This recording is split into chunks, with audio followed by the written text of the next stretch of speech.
Hi there and welcome to Meet the Press Now. I'm Ryan Nobles in Washington. And we begin today with the breaking news as Israel and Hezbollah have agreed to a permanent ceasefire deal to end the months-long hostilities and cross-border bombardments. Moments ago, President Biden spoke at the White House Rose Garden immediately after the Israeli cabinet voted to approve the deal. In his remarks, the president applauding the diplomatic breakthrough between Israel and Hezbollah. This is designed to be a permanent cessation of hostilities. What is left of Hezbollah and other terrorist organizations will not be allowed, I emphasize, will not be allowed to threaten the security of Israel again. At the same time, this deal supports Lebanon's sovereignty. And so it heralds a new start for Lebanon, a country that I've seen most of over the years, a country with rich history and culture. If fully implemented, this deal can put Lebanon on a path toward a future that's worthy of its significant past. Now, over the next 60 days, Israel is expected to begin withdrawing from Lebanon, and Hezbollah is expected to retreat north of the Litani River in Lebanon. A safe zone would then be created between the two sides. Before the Israeli cabinet met, Israeli Prime Minister Netanyahu addressed his nation, speaking in Hebrew and laying out the details of the deal. The duration of the ceasefire depends on what happens in Lebanon. We have an understanding with the United States. We are maintaining our full liberty to take military operations. If Hezbollah tries to attack us, if it arms itself, if it rebuilds infrastructure next to the borders, we will attack them. Now, this comes as past ceasefire talks between Israel and Hezbollah stalled out without any agreement. But a senior U.S. official familiar with the negotiations tells NBC News that the breakthrough this time came when Hezbollah dropped its demands that a ceasefire in Gaza come first. Joining me now is Hala Garani in Jerusalem, and Gabe Gutierrez is at the White House. So, Hala, let's start with you.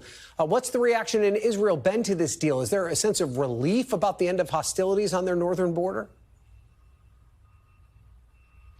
Well, there has to be some sense of relief, although it doesn't seem, according to early reports, as though the residents of northern Israel are going to rush back to their homes. There is some opposition inside of Israel as well from more hardline politicians in this country who say that they believe that Hezbollah should have been completely decimated before Israel would agree to any ceasefire. So the reaction is mixed in Lebanon. We are hearing from people there who have really suffered through weeks of intense bombings in very densely populated residential areas, who there are relieved that at least for the next few months, they expect that there will be some calm, but the implementation of this deal will be difficult.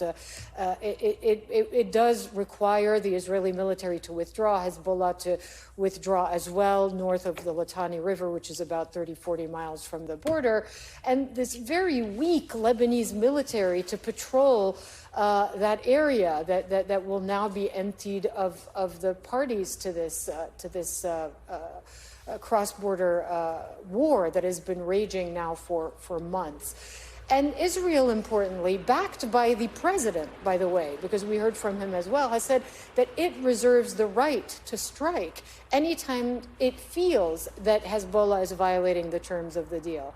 Now, that would mean that, this is quite a fragile truce if indeed Israel reserves that right without any mediation or consultation. So it's just going to be a question of really observing this ceasefire, whether it's implemented and how much on both sides there is a real desire to end hostilities. Israeli media reporting that the ceasefire will begin officially tomorrow local time at 10 a.m., which is 3 a.m. Eastern time in the U.S. Ryan? That's significant news. Hala, let's go to Gabe now. We heard from the president. How's the White House feeling about this deal, especially getting it across the finish line in the final weeks of his administration? Hey there, Ryan. Well, this is being seen as a much-needed foreign policy victory for the Biden administration. Of course, it has plenty of conflict in that part of the world, the conflict between Israel and Hezbollah, but also between Israel and Iran, of course, Israel and Hamas, to say nothing of the war in Ukraine, between Ukraine and Russia. So this is being being seen as a much-needed win for President Biden. There have been round-the-clock negotiations over the last several days, and you heard Hala mention when Israeli media is reporting that the ceasefire will begin. President Biden just said in his remarks that it would begin at 4 a.m. local time. So we'll have to clarify that. But I thought it was notable, Ryan, in his remarks, he not only called it a new start for Lebanon, but he ended his remarks by saying that Hamas now has a choice to make, and the focus now shifts there. Certainly, there might be some who are upset that they haven't, hostage families, for example, who may be upset that there hasn't been much movement in the hostage deal in Gaza. President Biden using this opportunity to kind of put some pressure on Hamas now that the ceasefire has been agreed to by Hezbollah. The president heading to Nantucket in just a short time to spend the Thanksgiving holiday, but certainly wanting to weigh in on this ceasefire just after the cabinet in Israel voted to approve it, Ryan. And Holly, heard Gabe say that the White House is hoping that this opens the door to a similar ceasefire with Hamas and the situation in Gaza. What are the conditions like on the ground in Gaza? I know it's bleak. Is there hope that there could be some relief coming soon in that part of the region as well? There really isn't hope when it comes to the people of Gaza, because what they're seeing now is that the northern third of the Gaza Strip has been almost completely obliterated. There have been mass forced evacuations from that part of the Strip south. And then the safe zones where people have gathered for more than a year now are pretty frequently bombed as well. There's really no safe place for them to go. And the Prime Minister, Netanyahu, in his address to his own people, did reiterate the fact and said very clearly that for him, the war will not be over until Hamas is completely defeated in Gaza. And doing that would require years of fighting insurgent warfare in a tiny besieged enclave. And so, therefore, the people of Gaza do not have much hope today that what happened in Lebanon, that the ceasefire there could in any way lead to a cessation of hostilities for them in Gaza. And when the president sort of listed that list of achievements and hopes that he had for the region, normalization between Israel and Saudi Arabia, a ceasefire in Gaza, really the weakening to the point of it not being a fighting force of Hezbollah, all of that in less than 2 months is a very ambitious list of targets for the Middle East that I think few people here believe would be achievable in that amount of time, Ryan. Okay, Hala Garani, Gabe Gutierrez, thank you so much for being on top of this breaking news. We're now going to go domestic now and talk about the fallout from President-elect Trump's amped-up threats of a trade war with the country's three biggest trading partners. Last night, Mr. Trump posting on his social media platform, quote, "I will sign all necessary documents to charge Mexico and Canada a 25% tariff on all products coming into the United States. The tariff will remain in effect until such a time as drugs, in particular fentanyl, and all illegal aliens stop this invasion of our country." Now, on top of that, Mr. Trump also targeting China, says that he'd slap an additional 10% tariff on imports unless it cracks down on fentanyl trafficking.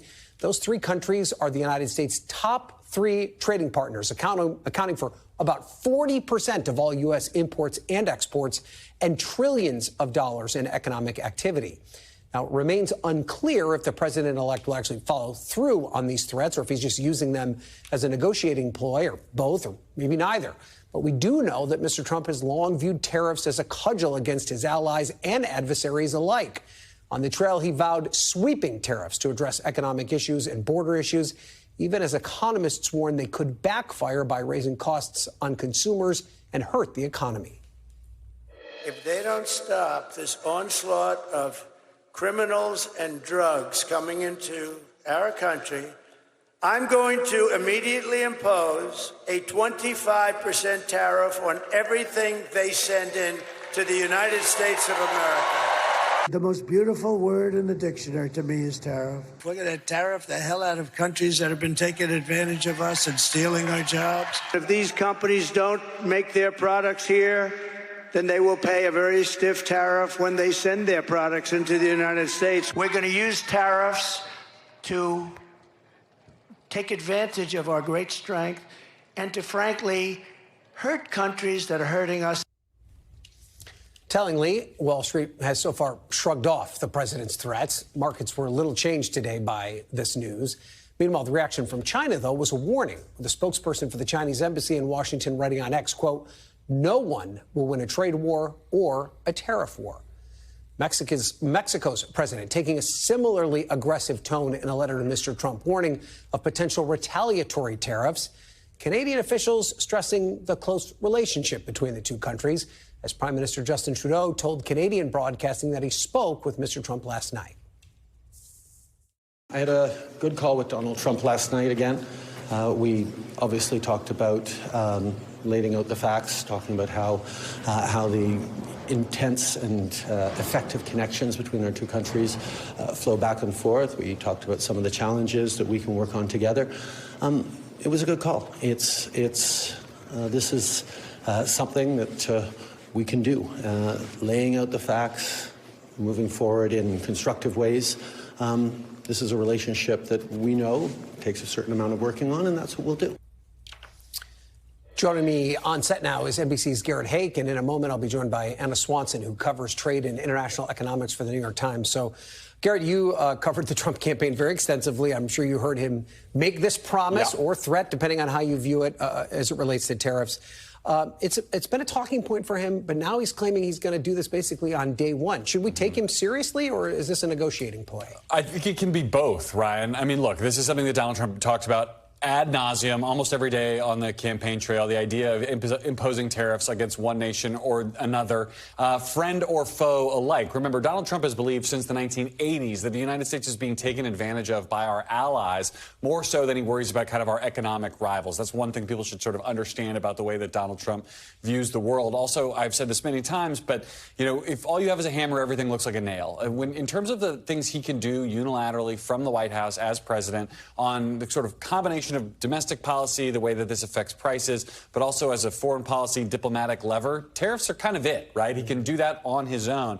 And so putting the threat in place now presents the possibility that anyone or perhaps all three of these countries could take actions before he even takes office that would let him declare some victories on day one. I think it also paves the way, you mentioned the Wall Street kind of lack of reaction here, to kind of test how this will all be perceived in case he decides that he wants to come in and declare an economic emergency, which he would have to do, and then start laying out some of these tariffs going forward. But it also kind of presumes, right, that the leaders of these countries have some sort of magic button they can push and just end the drug trade from pouring into the United States. It's not that simple, is it? I mean, they can't just fix this problem overnight. No, and in fact, the Department of Justice has done studies on this, that the majority of the fentanyl that's being trafficked across the southern border from Mexico is being trafficked by U.S. citizens, for example. This isn't something that's being brought in by migrants. It's not something that's been brought in by, you know, Chinese nationals. That's a fiction or misrepresentation of the nature of the problem.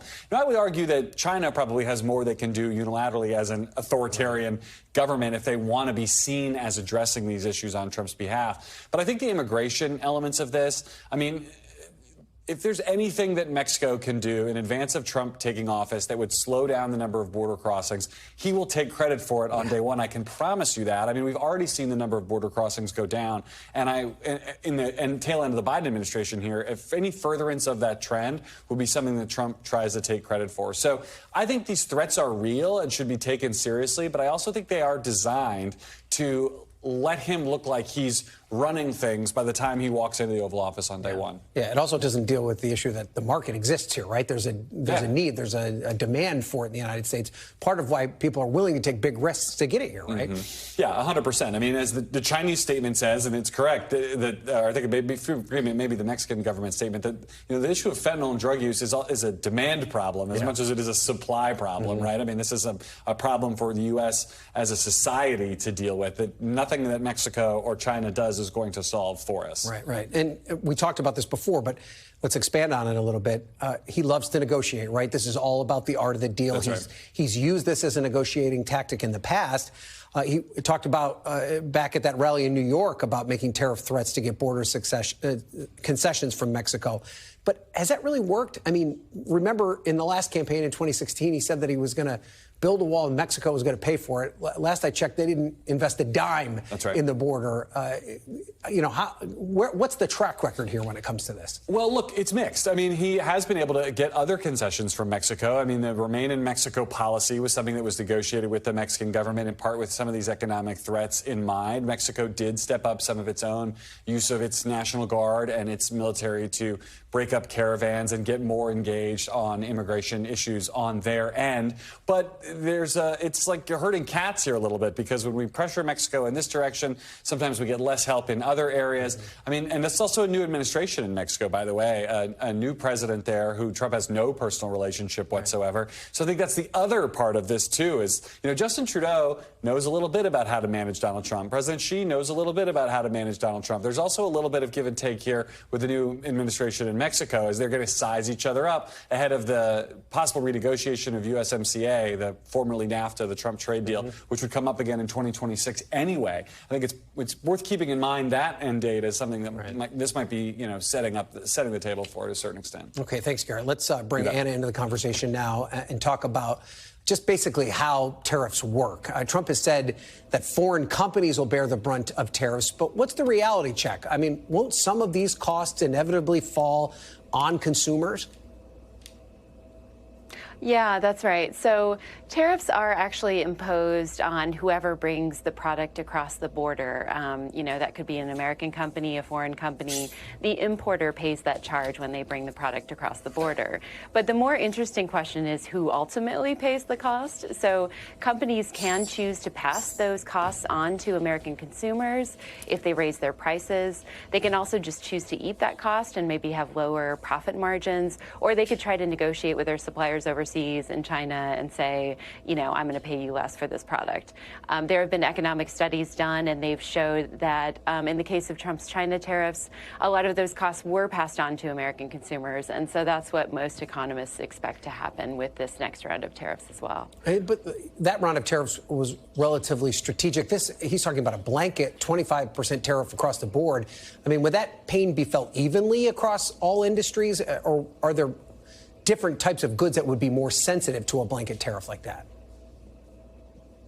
Yeah, there are certainly different types of goods that would be more sensitive. So with tariffs in his first term, initially the Trump administration tried to be more targeted to hit, kind of strategic goods. But as time went on, they started to hit more and more things. And you're right, if we're talking about a blanket tariff, we would be talking about everyday items that consumers use, as well as inputs for American factories. And so, particularly when it comes to inputs on tariffs on Canada and Mexico, there are a lot of industries that depend on supply chains that go in back and forth across those borders, particularly industries like automakers or farmers, food packagers. They're sending things back and forth across borders on their trip through factories and to consumers. So a 25% tariff on those prices really would be painful for those businesses and could upset those supply chains. Yesterday I spoke with the president of the Alliance for American Manufacturing, and he told me that he thought tariffs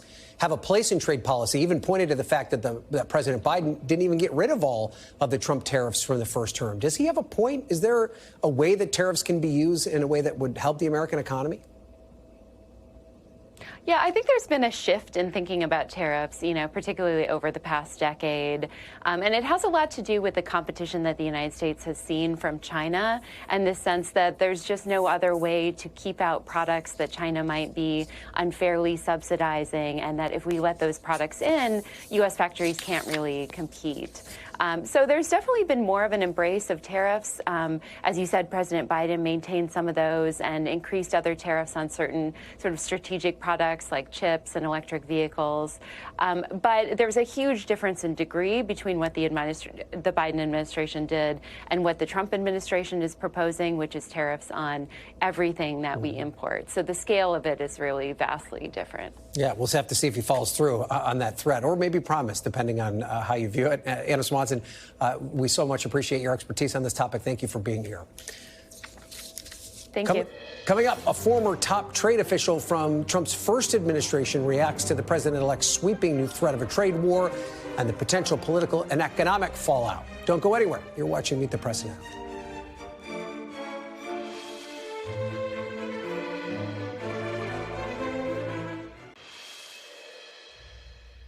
Welcome back. As we mentioned, the threat of new tariffs was a staple of President-elect Trump's 2024 campaign. And now a lot of folks here in the U.S., Canada, Mexico, and China are bracing for the possibility that Mr. Trump makes good on those threats. Joining me now for more is Everett Eissenstat. He was the deputy director of the National Economic Council during Trump's first term. He was also a deputy assistant to President Trump for international economic affairs. Everett, thank you so much for being here. I can't think of a better person to have this conversation with. Let's talk about this plan. Across the board tariffs, 25%. Is that an effective trade policy, or does it make more sense to be strategic with how you implement tariffs like this? Well, as you know, tariffs can be a tool, and they can be a tool with a lot of different rationales behind them. So I think when you look at whether they should be used holistically or strategically, it's really what is your intent and what is it that you're trying to achieve. I think in this instance, first we need to recognize that he's not in office yet. This is based upon a post that he put out in social media. So he can't take effect until, he's actually in office. In many ways, he's kind of signaling where he's going and providing an opportunity for both government and business to say, well, this is serious. This is really coming, and we need to think about how to effectively manage it. So do you think then that this is a negotiating tactic? This is, he's set the bar for how far he's willing to go, but there may be some room to talk? Is it? I don't think we're set the bar on how far he's willing to go. I think it's more testing the waters on how markets and governments and companies will react. I mean, this was a very specific, fact-driven threat, and it was based upon particular countries and particular things that were happening within those countries. Yeah. That's different than an across-the-board 10 to 20% tariff. That candidly we don't know how that would be implemented or whether it will be implemented, and we still have time to evaluate that, and that waits to be seen. Yeah, I mean, you worked in a Trump administration before. Obviously, he made good on tariff threats in the last administration. So do you think he appreciates the implications of an across-the-board blanket tariff and what that could mean for the economy? I think he appreciates the power of tariffs, and it's something that it's new, and even I think what we're facing now is quite different than what we had in the first administration. In the first administration, there was a continued debate about how to use tariffs and in what way, and there were certain statutes that were used for certain purposes. A lot of those policies were actually carried on by President Biden, still in effect today. So the fact there's bipartisan support for that, the fact the economy, rebounded and continues to do fairly well, I think demonstrates that you can use tariffs effectively to achieve outcomes. What are the limits of that? We don't know, because it's been quite some time since we've had that degree of tariff imposition across the board in a global context. Yeah, so let's expand that out and talk about the potential implications, because Mexico's president already signaling that she would implement retaliatory tariffs. Obviously, China has said that they are not willing and do not want to get into a trade war. Is there the possibility that this could trigger something along those lines where both sides start implementing heavy tariffs and that has a real impact on the global economy? It certainly could. And the impact on the global economy is obviously very complex. There's a lot of factors that go into it. There's energy prices, conflicts, taxation policies, regulatory policies. But tariffs definitely have an impact on the cost of goods. And more than that, they have an impact on where goods flow and how they flow. And so on supply chains. And one of the situations we have now is that a lot of companies have built supply chains on this just-in-time, construct that really came out post-World War II. We're in a different era now. Economic security, national security is really at the forefront. And that's something that started in the Trump administration, continued through the Biden administration, and it's actually probably going to accelerate under the next Trump administration. So it's really about supply chains, and yes, they can contribute to growth, but they're only one factor of growth. They're not the determining factor. It's just one element that needs to be mixed in with many other different economic factors. And I wonder how the impact of kind of this looming threat of tariffs, how long that can be effective. At some point, do you have to actually implement it, or can it continue to be a negotiating tactic? When do you have to actually make good on the threat? Well, let's be clear. He actually did make good on many of his campaign promises. And I think one of the distinctions, at least for my time with the administration, when I was serving as one of his negotiators in international fora, is that he really means what he says. He's pretty literal. If he says, this is what I want, or this is what I'm going to do, the prospects of that happening are fairly high. So he campaigned on tariffs. He was very transparent about it. In fact, maybe overly transparent. He was elected with a broad mandate, won the swing states, won the popular vote. And so there seems to be a political mandate to at least test these policies and see if they can help, resolve some of the long-standing trade inequities that do exist in today's globe. And I think we shouldn't lose we should not lose sight of that fact. There are imbalances in trade. Right. They need to be addressed. And I don't think that the existing institutions have done a good enough job of meeting that need.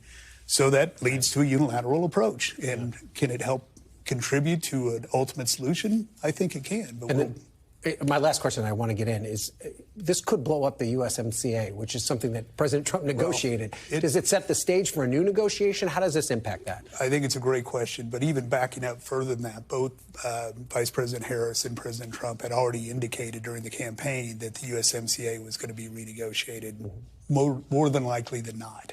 So I think it is probably going to go in for a renegotiation. I think it's a really important agreement when our economies are closely intertwined. But there's been a number of disputes, bilateral disputes that remain unresolved. There's a number of issues that need to be re-examined to see how well they're working. It was actually pretty clever when Ambassador Lighthizer negotiated this agreement to put in a provision that was unprecedented at the time, to have a review clause to say, okay, how is this agreement working?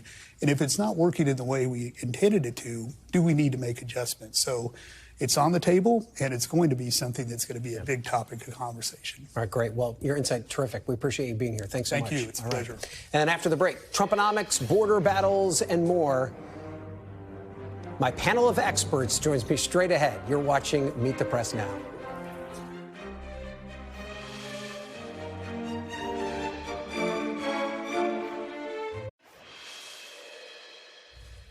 Welcome back. After some delay, the Trump transition team says that it has officially moved on to its next phase, confirming minutes ago that it has signed a memorandum of understanding with the Biden White House. That will allow the president-elect's cabinet picks to continue their preparations and to better coordinate with the current White House. It comes as Mr. Trump's border czar visited Eagle Pass, Texas, alongside Texas's Governor Greg Abbott. Tom Homan echoed Mr. Trump's promise to carry out mass deportations and had a harsh warning to anyone who attempts to challenge those efforts. We're a nation of laws, and we're going to enforce the laws. The men and women of ICE, they're going to have a tough job ahead of them. And I'm sending a message for the people that say they're going to get in our way. They're going to stop us from doing what we're doing in an interior enforcement operation. I've said 100 times in the last week, don't cross that line.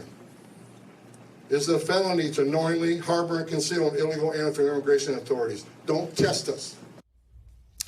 For more now, I'm joined by Shelby Talcott, a reporter for Semaphore, Cornell Belcher, a Democratic strategist and pollster and an NBC News political analyst, and Brendan Buck, the former press secretary from John Boehner and Paul Ryan, and now an NBC News political analyst as well. So, Shelby, Tom Homan, in an interview that aired last night, even took it a step further than he did in that clip, saying that he's willing to put Denver's mayor in jail if he tried to stop mass deportations.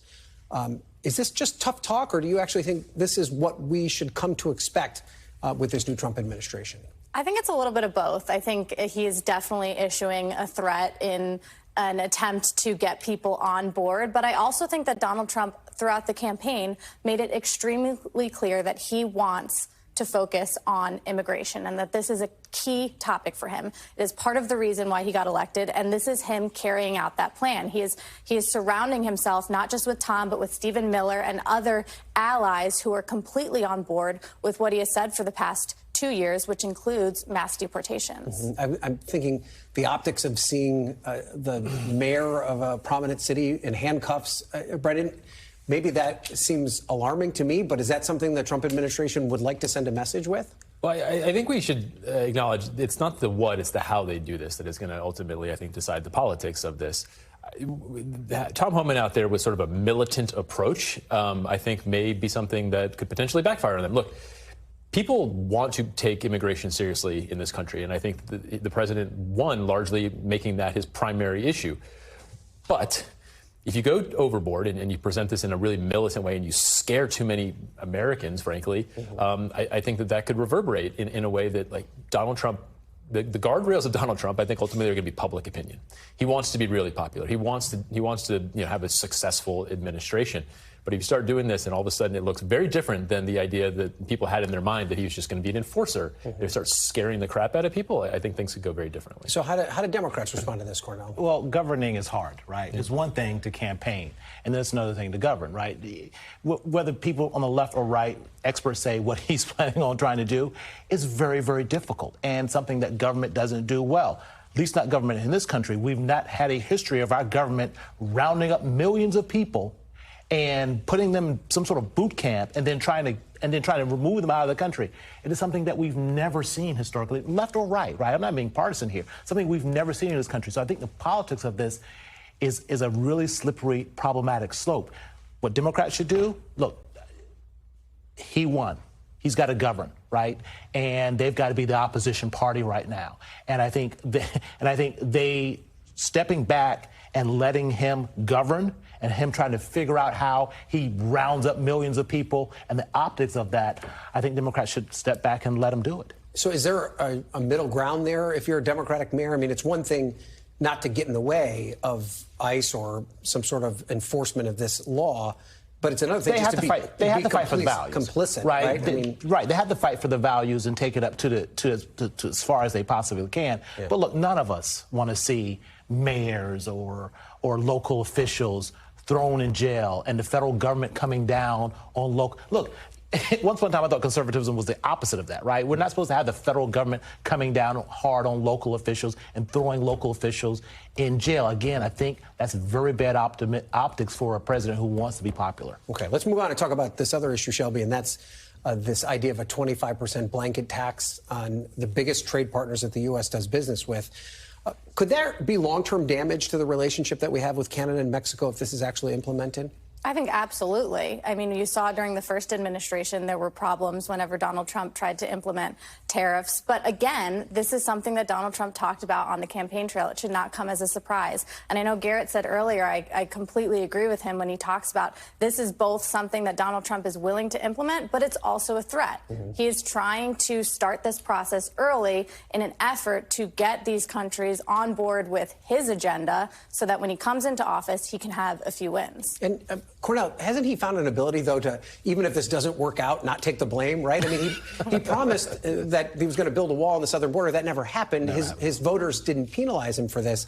Even if there are, like, huge price increases as a result of those tariffs, I mean, how do Democrats message it to make sure that they know he's responsible for that? Look, he's inheriting a pretty darn good economy. Right. That he's probably going to take credit for, right? Oh, absolutely. By the way, in polling, they were already saying that Republicans, your friends, are all of a sudden now. These are great. Right, exactly. Right. So he's inheriting a pretty good economy right now. I think, but you know, if things turn south, if prices rise again, he's going to pay the same high price for the optics of rising prices, regardless of the underlying things that Biden paid. Really, Brendan? Yeah, look, hopefully he recognizes the lesson of this election. And while the economy is obviously doing better, he is now going to be president again, largely because of inflation. And if he does not appreciate that what he's doing is potentially inflationary, I don't know. I mean, look, this is one of the problems with Donald Trump. Of all the things he probably doesn't have very strong views, he tends to actually think that tariffs are paid by foreign countries. And he doesn't seem to acknowledge the reality that they're paid by consumers and people here. If he doesn't get that and he goes forward with this and we have an inflationary spike again, obviously, the legacy that he'll have will be a much different story. And again, he wants to be popular. He wants to have a good economy. I think the economy is probably the thing he cares about the most. We'll learn really quickly what this is going to do if he does go this head first into tariffs from the beginning. And really quickly, if inflation spikes, we're looking at another change election come midterms. For sure. Right. And Wall Street's not freaking out about this yet, Shelby. Does that give us an indication of whether or not they actually think he's going to go through with it? Well, I think it's really interesting how long it's taken Donald Trump to put together the economic side of his cabinet. And part of the reason for that was because you take Treasury, for example. Donald Trump was looking for sort of a unicorn, somebody who was going to be on board or at least willing to hear his tariffs plan out, but also somebody who was going to calm the markets. He seems to have found that. And I think it's interesting because you compare that to somebody like Matt Gaetz, who was obviously his original attorney general pick. That is somebody who nobody really liked as that pick. But people on Wall Street like Scott Bessent as his Treasury pick. And so I do think he is taking into account how people are going to publicly react when he's talking about some of these positions. All right, we got about a minute and a half left, and I want to take a sharp left turn, Cornell. Donald Trump preparing to leave office. What's going to happen with Vice President Kamala Harris? What's her next act? Does she have another act? Well, look, I think, and people are back and forth on the VP Harris, and look, she's got to make her own decision. But I know part of the story is that she's going to run for president again. Or governor of California. Or governor of California. Look, she is young, she's energetic, she has a solid standing with the base of the party. The good news is, I think if she decided to run for president, she'd be the early front runner in the primary. The bad news is, the early front runner. right. Yeah. It's a terrible track record for early front runners in a Democratic primary, but we'll see. I don't think she's going away. Yeah. Did Donald Trump set a new precedent here, where usually the loser of a presidential election just goes away, and he didn't do that? Does that create an opening for Kamala Harris? I guess, but you could also, I worked for Mitt Romney. He went on to have a great term in the Senate. So there's a potential for a second life. I don't think that she proved herself to be a terrific candidate. And I think there's still going to be some lingering doubts among Democrats. I'm not a Democrat, but I imagine there'll be some lingering doubts of whether she's the right person to go back the next time. But, that's a million years from now. A million years from now. Yeah, everybody thought we couldn't talk about 2028 yet. Here we are. They don't know us, do they? All right. Shelby, Cornell, Brendan, thank you all for being here. Have a great Thanksgiving. If I don't see you, we appreciate you being here. Up next, what's next for the president-elect and the limits of his power now that his federal criminal cases have been dismissed? We'll speak with a top House Democrat who helped lead the first Trump impeachment trial. You're watching Meet the Press now.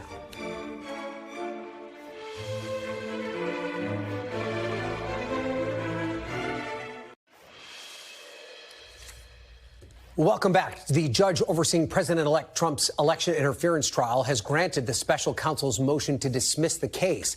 But we likely haven't heard the last from Jack Smith. Despite the case's formal end in federal court, Justice Department protocol requires the special counsel to file a report to the Attorney General explaining his charging decisions before he steps down.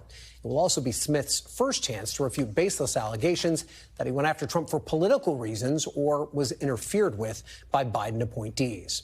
Joining me now is New York Democratic Congressman Daniel Goldman. He's, of course, a former assistant U.S. attorney and was a lead counsel for the first impeachment inquiry into Donald Trump. Congressman, thank you for being here. You called the end of Jack Smith's probe into Donald Trump a, quote, sad day for the rule of law. Does this mean that you think Trump will never face repercussions for his conduct surrounding the 2020 election?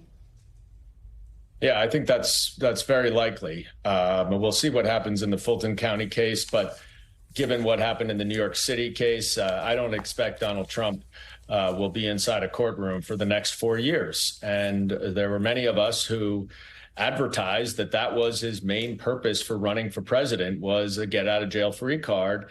And by winning the election, that has proven to be true. And it is just another example of how Donald Trump is above the law. The most recent before this being the Supreme Court's opinion, giving him a significant immunity for anything that could be conceived as an official act. And when you say that he's above the law here, is that you kind of conceding that point, throwing your hands up in the air, or is there anything else that can be done to try and hold him accountable for what happened? Well, look, we're going to get a report from Jack Smith. We're going to get two probably. They will outline in exhaustive detail, I expect, all of the evidence that those two investigations uncovered and lay out in a lot of detail. In an ordinary course, a House of Representatives will likely read that report and would say, wow, this is a pretty gross violation of law. This person should not be president. And there would be an impeachment investigation, and he would ultimately potentially be removed, at which case you could reinitiate these criminal cases. We all know that's not going to happen. And so with the Republicans in control of the House and the Senate, and now Donald Trump as president, Democrats don't have the power to initiate an impeachment investigation or really any investigation right now into Donald Trump after he takes the presidency over again. And that is something that all Americans are going to have to grapple with, because that is the result of the election.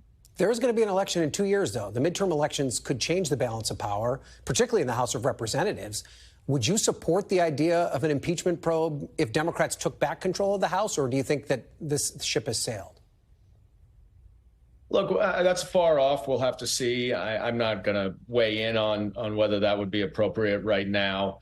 I led the first impeachment investigation, and I will say that I think impeachment has exhausted its utility as a check and balance or a measure of accountability on a president, given the hyperpolarization and partisanship where too many elected officials put their party over their country.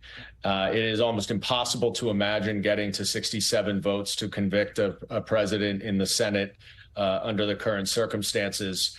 And so I don't think anyone should be thinking that impeachment is a panacea in 2 years. That's the way that Donald Trump is going to face accountability. Donald Trump will first face accountability in the midterm elections in 2 years. And we'll see whether he comes through on his promises to make life better for the middle class and more affordable. Yeah, so to that point, do you sense a degree of fatigue among your fellow Democrats that they've been fighting this battle against Donald Trump for more than 8 years? They now are looking at least another 4 years of battling Donald Trump. How do you break that sense that that fatigue exists? Look, I think that's a real risk, to be quite frank with you. But what we have learned about Donald Trump is that you can't go chasing every crazy thing he does.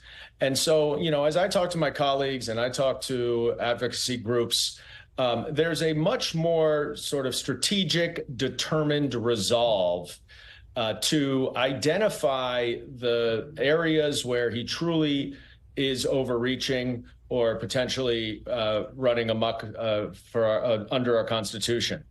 And so I think what you will see is a more measured but strong and unified response when Donald Trump does something truly egregious. Chasing impeachment investigations, you know, in the minority, for example, is a waste of energy because it's just not going to happen. So we're going to really try to focus on areas where we can make a difference. And as you pointed out, Ryan, in 2 years, there's another election, and it's a very slim Republican majority in the House. Every single member of Congress, including the moderate Republicans, are up for re-election, and they are going to have to think about their re-election every single time they vote. So I don't expect the House to be a blank check for Donald Trump. So let's talk about what the next 2 years look like for you in the minority, particularly for House Democrats. Republicans, as you well know, struggled mightily to pass basic bills to keep the government from shutting down, to raising the debt ceiling. Almost all of them, in fact, maybe all of them, passed only because of Democratic support. It was a much different situation then. Joe Biden was the president. Democrats controlled the Senate. Now you've got Donald Trump in the White House. You've got the Senate in control of Republicans. Do you think Democrats are going to bail out Speaker Johnson if his hard right flank pushes back against plans to do these basic things? I think that really depends on whether there's bipartisan cooperation. I do not think that Democrats will bail out Republicans in the House in order to pass legislation if there is no negotiation, if there's nothing, frankly, in it for us. The Republicans have total control of all three bodies, and they are the ones who are responsible for governing now. They are the ones who are responsible for upholding our Constitution. They take an oath to the Constitution, just like I do. And so if Donald Trump is going to run roughshod over the Constitution, or Donald Trump is going to run roughshod over immigrants in our country, or the lower and middle classes, which he did in his first term, that is going to be on the shoulders of the Republicans in both the House and the Senate. And we're eager to work with them where they are willing, but we have no control. They have to initiate that bipartisan cooperation. We will be eager to engage in it where we can, but we will also be steadfast in upholding the Constitution and pushing back on potential efforts to undermine our democracy. All right, Congressman Dan Goldman, I hope Room Raiders watching, because that backdrop with the aquarium, the Emmy, the whole night, that's just 10 out of 10 from my book. Terrific. This was in honor of NBC. I got the Emmy way back in 2000 with NBC. Well, thank you so much, Congressman. We appreciate you being here. Still to come, more on that major breakthrough in the Middle East as Israel and Hezbollah reach a permanent ceasefire deal. A veteran diplomat and negotiator joins me next. You're watching Meet the Press Now.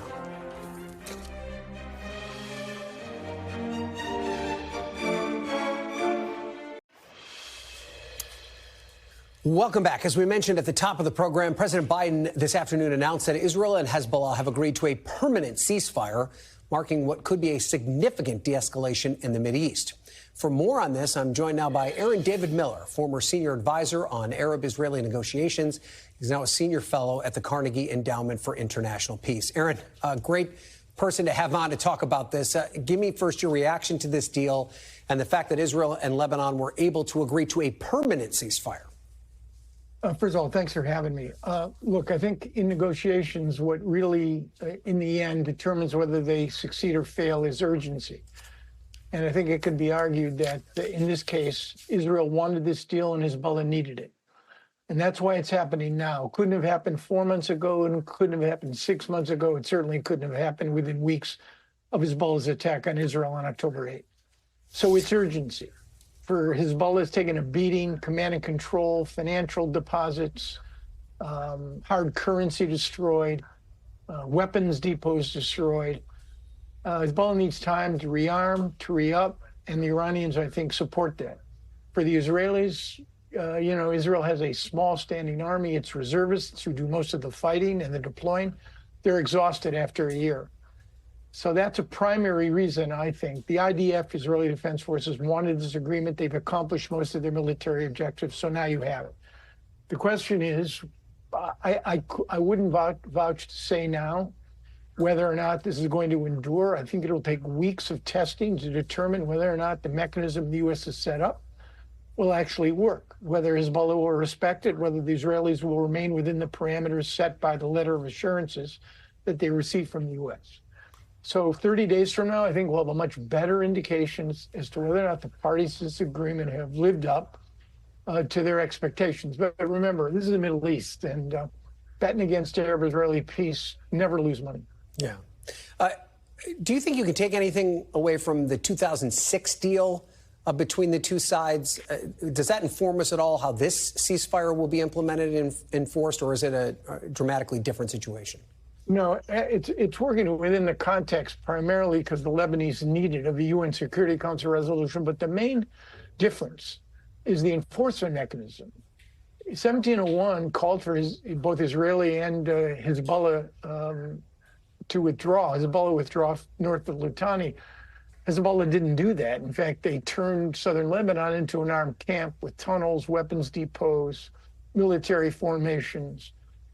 And I think the difference is, and the real test of this agreement is whether or not the enforcement mechanism, backed up by Israeli military power and U.S. diplomatic persuasion, can essentially change the terms and keep the South fundamentally free of Hezbollah fighters. It is the South that the Israelis are most concerned with, because it's the border communities that will live in fear and insecurity of a cross-border incursion along the lines of October 7th, Hamas into those Gaza border envelope communities. So I'm thinking this may actually work. But again, I've been around the block on these issues many times, and I wouldn't take anything for granted right now.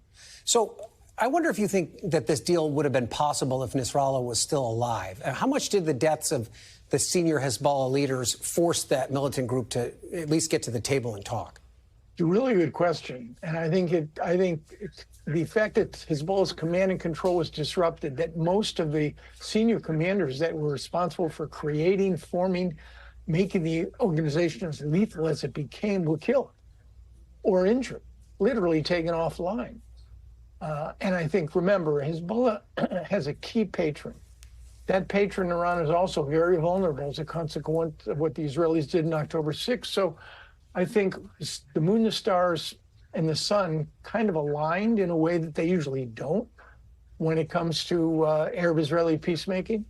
But yes, I think not just the assassination of Hezbollah, but his deputy, as well as any other senior commanders on the Shura Council, which is Hezbollah's key deliberative decision-making body. I think that was a key factor, yes. Okay, well, 60 days to implement this. You say we should check back in 30 days. Of course, we're also going to have an administration shift here in the United States, so a lot can happen between now and then.